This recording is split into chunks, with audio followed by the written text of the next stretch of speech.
You're listening to the N2K Space Network.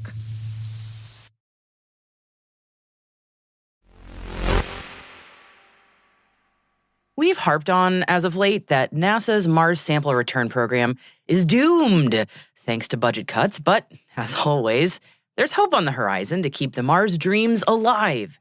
And this time it comes in the form of collaboration with our allies in Europe. Space is the ultimate team sport, after all. Yeah, Europe to the rescue. Maria, what is a meal on the moon called? A meal on the moon. Lunar lunch? No, I don't know. I'm trying to think of like lunch and lunar, and it's not really. I feel like it's going to be really obvious when you say it. You're not there. It's a satellite dish. Oh, I was way off. I bet there was a bunch of listeners just yelling at me as I was trying to figure it out, going, it's a satellite dish. I wasn't even in the right orbit. Boom, boom. T-minus 20 seconds to LOS speed rest. Go for deploy. Roger roll. Today is May 17th, 2024. I'm Maria Varmazes. I'm Alice Carruth, and this is T-minus.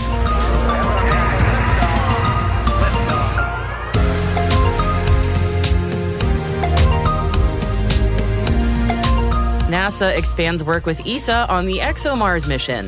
Aerospacelab breaks ground on a mega factory. Spain appoints a new space agency head. And our guest today is Steve Taylor, president of the Experimental Sounding Rocket Association, on the upcoming Spaceport America Cup. It's an incredible competition, and you will want to know more about it, so stay with us for that chat.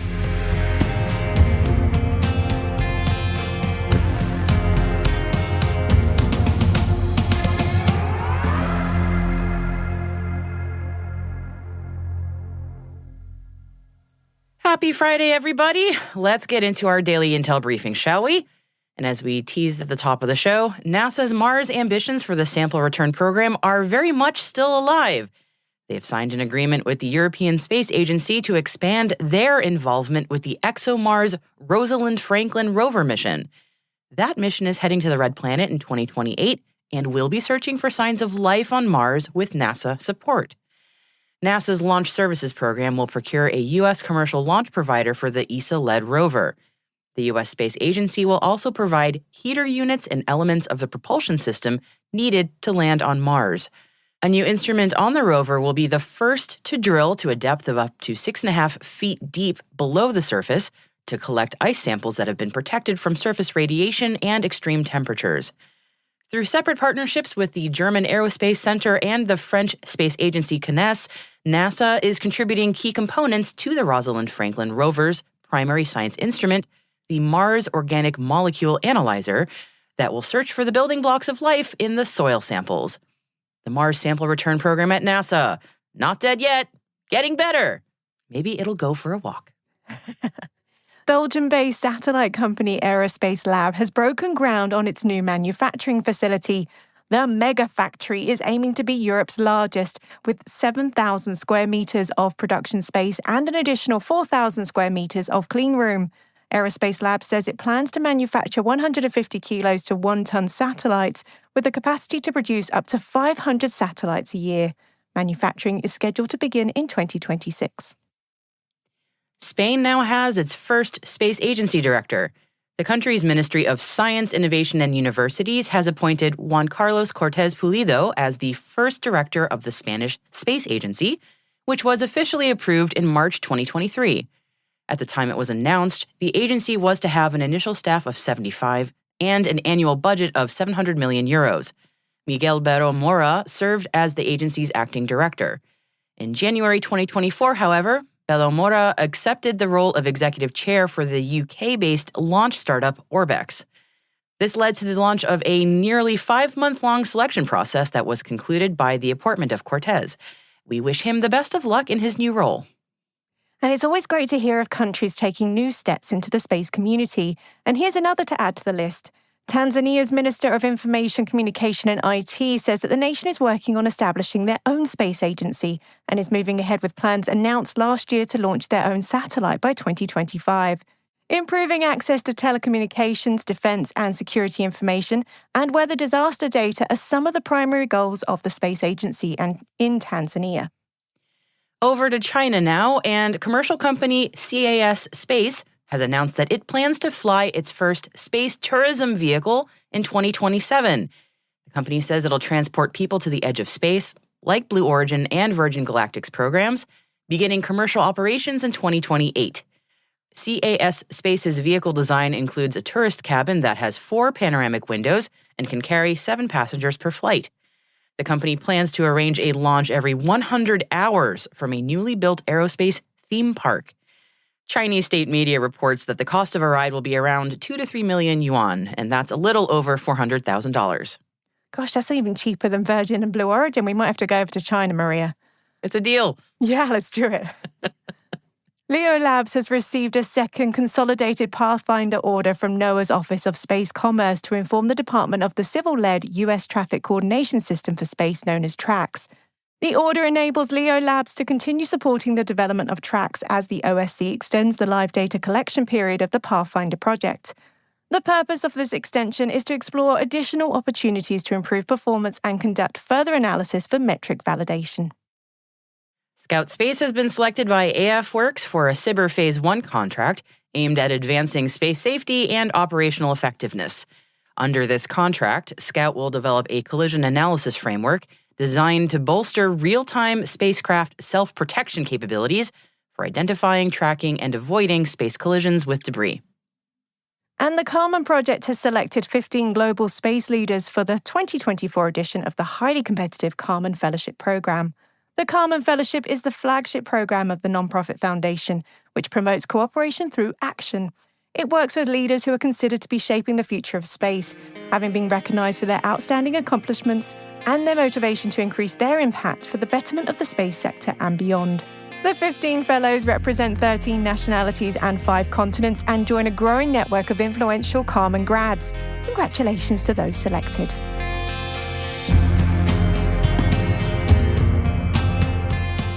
And that concludes our briefing for today.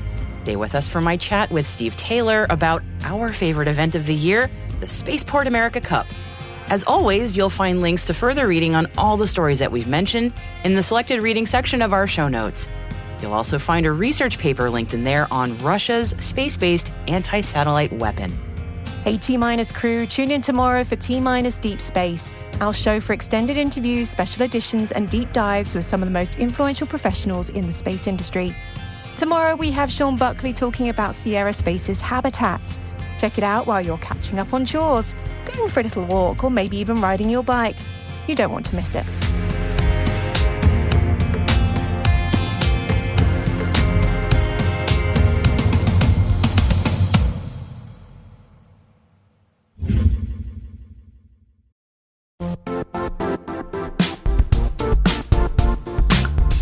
The IT world used to be simpler. You only had to secure and manage environments that you controlled. Then came new technologies and new ways to work. Now, employees, apps, and networks are everywhere. This means poor visibility, security gaps, and added risk. That's why Cloudflare created the first-ever connectivity cloud. Visit cloudflare.com to protect your business everywhere you do business.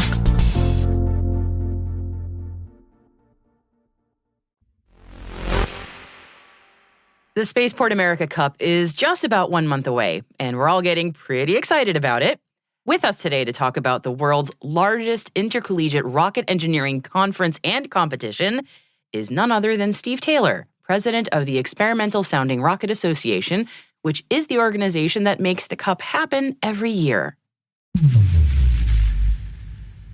I'm the president of the Experimental Sounding Rocket Association. So rather than say that every time, we call it ESRA. That's our easy acronym. I've been involved with the Spaceport America Cup since 2018 and did launch operations for the Cup and now finally the president. Oh, well, congratulations. It's great to speak with you, Steve, and thanks for joining me today. What brings us together today is the Cup, which is coming up pretty soon. I've had the privilege of speaking to a number of the student teams who are getting ready to come to New Mexico, and they're all very excited. So I love this part of my job is speaking to all the students. It's quite an amazing event, the Cup. Teams from all over the world compete in this thing, and we've got the total number of students that are actually involved is over 6,000. And of that 6,000, we end up with about almost 1,800 that actually come and participate at the event. So it's a big event, and there's a lot of really talented engineering talent and really smart, good kids that we love. I mean, that's why I do it, is to keep that amount of energy going, because they just have so much energy. And I love seeing it. Every time I talk to someone from the team and they're telling me about their plans, I'm just like, oh, I want to be there with you. This is so exciting. And you get to be there with them. Tell me about that. That's got to be just amazing. The event itself has grown over these years. We're trying to make it, our goal is to make the event better every year. The reason that we do it, one is we're obviously trying to mature the next group of aerospace engineers. And it's not just aerospace engineers, it's really a multidisciplinary team that oftentimes it'll be, business majors, and there'll be project managers and mechanical and electrical and even chemical engineering sometimes, in addition to the aerospace engineers. But I'll tell you, being around that energy is something that really gets me going. Because the kids, they think differently. They approach problems differently than we do, because they don't have the I'm going to say the years of experience, but it's really the novel way to approach a problem that it just every time that I review another team, they've addressed the same problem 180 degrees different than the team that's right next door to them. So it's that energy. It's making sure that they have an outlet so that they can do this and just enjoy the event, and the multicultural side of it too, because that's actually one of those things that we do a survey at the end of every Cup, and we ask them, what did you enjoy most? A lot of them it's launching the rockets, a lot of it's seeing other people's work, but there's a large number of teams that will say, being exposed to the different cultures. I mean, we have teams, 66 teams from outside the United States that's participating, and they represent 6 continents worth of countries. So it's a good chance for people to experience other cultures in a very nice, safe environment. Where there's that common interest, like the fraternity in the very classical sense of that word. I'm sure for many, it's their first time abroad. So it's just like that. I just love these kinds of activities. So the Cup is coming up pretty soon. Tell me about what we're expecting for this year. I took a look at the roster of the many universities being represented. As you mentioned, amazing representation from around the world. But yeah, thoughts on what's happening this year? Well, it's June 17th to the 22nd. A lot of work happens beforehand, where we have a tremendous group of volunteers, over 200 actually, that will work with each one of these schools to make sure that they're thinking about, their novel ideas are going to be safe, because we're worried with safety first with these teams. And we go through 3 progress reports where all their work is reviewed. Just to describe the event itself, on Monday, teams register, and we'll do another safety inspection on the rocket. On Tuesday, we have our poster sessions, where each team displays their rocket, talks about it to everybody that's walking around. Judges are judging them at this time in the convention center. We have podium sessions where the teams that have exemplary work, we give them an opportunity to present their work in this event. And then after that's all over, starting Wednesday, we're launching rockets out at the spaceport. And we've got a really a world-class facility in this, this purpose-built spaceport where it's in the middle of the New Mexico desert, and it's just a wonderful place for launching rockets. And we have, right this year, we start out with 157 teams. We're down to just about 135 teams because of different things. The teams will financially not be able to do it after they've been accepted, even though they've been working on their rocket. But international teams coming over, it's a lot of dollars. And then we have teams that blow the rocket up in the test flight that won't have an opportunity to have it ready. And, some of the best schools in the United States are in that category. It's not easy stuff. It truly is rocket science. So, what else can you say that, right? That's right. This truly is rocket science. Yeah, I've had the joy of speaking to many of the teams before they go and then after. And one of the things that has always been so striking to me is how much they learn even before they get to the Cup. That process, even before they're there, especially for international teams, is trying to figure out how to get everything there. Of course, the engineering challenges, but also like the fundraising challenges. It's such a great hands-on educational opportunity for them to start thinking about things that maybe they never would have. Like maybe not strictly classically engineering, but like the whole thing. And what an incredible opportunity for them. I'm sort of in awe of it. I think that's where this whole multidisciplinary approach comes in. And it's a true sort of business world exercise because, you're worried about finance. You've got to worry about logistics.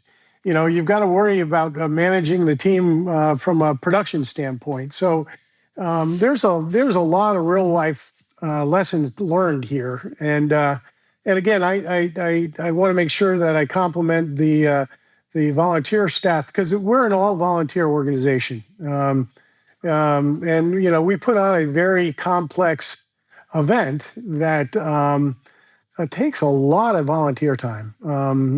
In not the just hot desert in the summer, no less. I mean, a lot of us, we take vacation time to come do it. We're really dedicated to the mission of helping the young engineers mature themselves and become workforce ready. Yeah, I feel like this is a great time for a call to action. If anyone else wants to get involved, how I imagine for this year it's way too late, but maybe for the future. Well, from a volunteer perspective, actually one of the most rewarding things now about volunteers is I have the students that participated in this event now coming back to the event as a volunteer. Oh, how nice. So, last year we had some delays in registration. So one of the graduating students said, hey, listen, let me take on registration. We're going to make that a better process this year. Even just the event logistics, it's between Las Cruces Convention Center, then the vertical launch area, and then we're at the Pan Am Center for our award ceremony. So even the coordination of all that is, and then we have 34 sponsors that are part of this thing that contribute to this. So it's a very complex event. It's a great learning experience for the students, and again, we wouldn't be here without all the volunteer support that I get as part of this. It's truly amazing to see all the folks coming together to help make this event happen. Yeah. Oh, and you asked if you wanted to participate. Yes, yeah. Our website is soundingrocket.org, and there's a link for becoming a volunteer. And we need volunteers to do registration, to just do data entry, to do. There are non-technical components that we need to staff as well. I know people fly in from all over, it's truly amazing to see. Volunteers from Japan, from New Zealand, from Australia, that again were part of the competition before, who are just coming to volunteer at this event. So it's very rewarding in that respect. That speaks so much to how impactful an event this is, that people are coming back like that and giving back after they've participated too. That's just, keep saying wonderful, but it really is. It's just so nice. Steve, is there anything else that you wanted to mention about ESRA or the Spaceport America Cup before we wrap up today?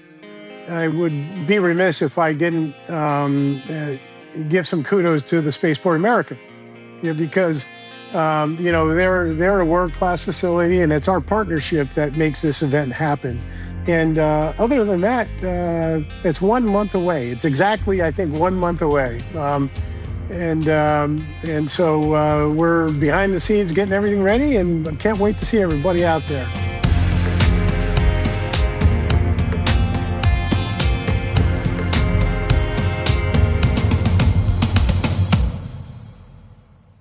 We'll be right back.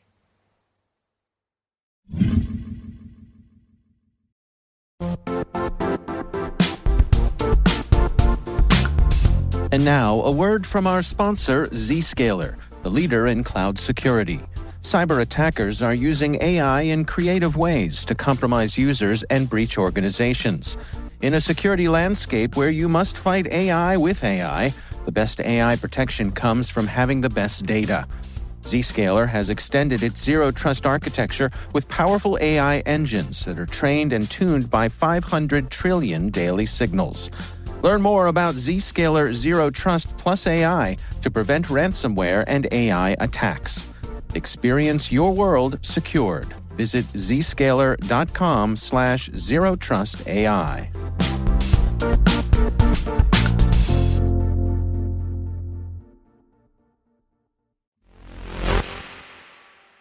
Welcome back. No, we are not done talking about the Cup just yet, as N2K has an interest in this competition, don't we, Alice? Yes, we do. I've been involved with the Spaceport America Cup since 2018, and as I did in 2023, I'll be heading to present some of the live stream for launch days. So starting on the Wednesday, all the students head out to Spaceport America's vertical launch area, which is about an hour from Las Cruces, to set up their areas for preparation for launch, which starts that afternoon. And ESRA is live streaming the event on YouTube. So, Alice, what is it like there in the vertical launch area? A little bit hot. It'll be over 100 degrees for most of the competition, and that area of southern New Mexico is about 4,000 feet above sea level. So they have to be conscious of their hydration levels. It's an intense time for the teams to make sure that their rocket is ready, get it inspected by the judges to ensure it's safe, and then drive out to the launch areas in times between different launches. And then they have to wait for their allotted time to press go.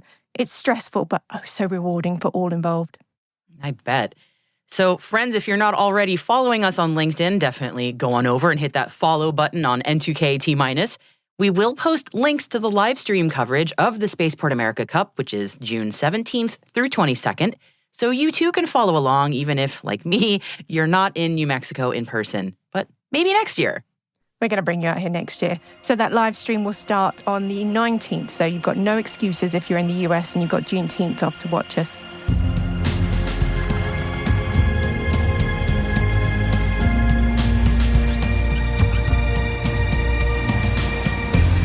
That's it for T- for May the 17th, 2024, brought to you by N2K Cyberwire. For additional resources from today's report, check out our show notes at space.n2k.com. We'd love to know what you think of this podcast. Your feedback ensures we deliver the insights that keep you a step ahead in the rapidly changing space industry. If you like the show, please share a rating and review in your podcast app. Please also fill out the survey in the show notes or send us an email to space@n2k.com. We're privileged that N2K Cyberwire is part of the daily routine of the most influential leaders and operators in the public and private sector, from the Fortune 500 to many of the world's preeminent intelligence and law enforcement agencies. N2K makes it easy for companies to optimize your biggest investment, your people.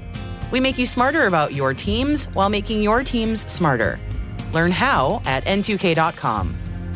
This episode was produced by Alice Carruth. Our associate producer is Liz Stokes. We're mixed by Elliot Peltzman and Trey Hester, with original music by Elliot Peltzman. Our executive producer is Jennifer Iben. Our executive editor is Brandon Karp. Simone Petrella is our president, Peter Kilpie is our publisher, and I'm your host, Maria Varmazes. Thanks for listening. Have a fantastic weekend.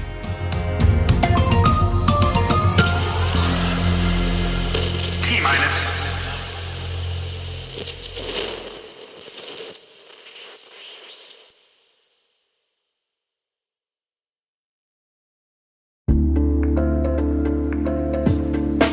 Hey all, Rick here. At N2K Cyberwire, we're dedicated to continuously improving the quality of the news and commentary on our network. That's why we're inviting you to participate in our 2024 audience survey. It only takes a few minutes, and your feedback is invaluable. Plus, you'll have the chance to win a $100 Amazon gift card as a thank you for your time. Head on over to cyberwire.com/survey. That's cyberwire.com/survey to share your feedback now.